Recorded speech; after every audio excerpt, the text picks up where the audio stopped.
You do know that you don't need permission for your art to exist. Zines are art forms. Zines are art. Zine is art. I promise you, the best inspiration you have is your own life, your own lived experience. And this is a form of creative care. Creative care is really the ethos of what it is that I do. It is my artist manifesto. A lot of my creativity is rooted in how I am able to care for myself, how I'm able to nourish myself, whether it's creating something that is supportive for me or it is allowing me to go through a process. Zine making is an act of radical self-care. And so I invite you to make a zine today or tomorrow or whenever you have the time. Create the space. We are creating space for ourselves to feel. Right? We're creating space for ourselves to go through a process, to experiment, to explore, to be curious, to not have fear for being perceived or being perfect or none of that. None of that. We don't need any of that. The whole ethos of zine making is DIY. 3 reasons why you should make a zine today. Number 1, the autonomy, the creative direction, audacity you have is the freedom of expression. This is a self-published zine which you can either share publicly or keep it to yourself for your own archival reference.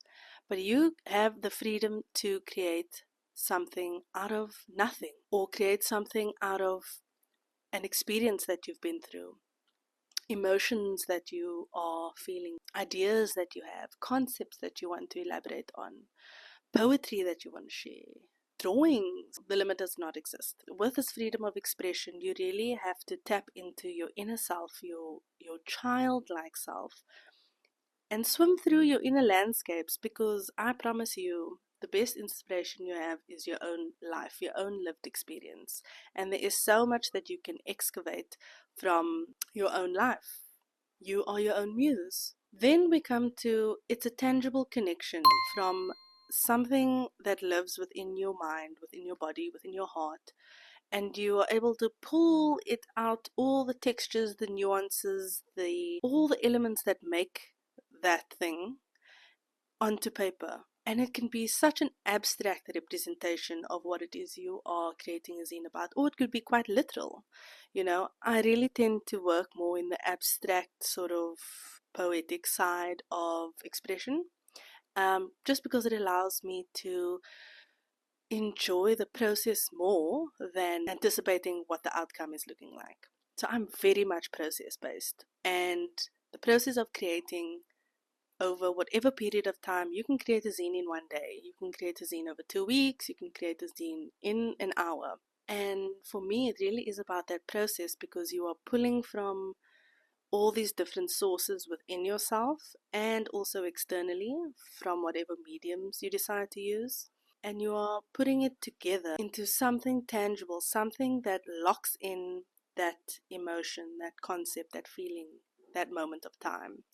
And that's really powerful, which leads me into the third one, which is personal storytelling. It is finding your voice in a sea of loudness and clutter. I think it's really brave to share your creations with the world. It's a really supportive community. Everybody's quite, encouraging of each other. It's very interesting because we get to learn about different lived experiences from different parts of the world, different cultures, ways of thinking. It's really quite expansive. It's very beautiful to engage with someone's ideas or thoughts through their art. And that's what art is meant to do. It's meant to evoke. And so your zine can do that. This is about using yourself as your muse, pulling from your own lived experience and putting it on paper. And you do that enough times, you're going to have a whole library of your life's archive expressed in a creative way, which to me sounds phenomenal. Thank you for tuning in today, and I will see you on the other side.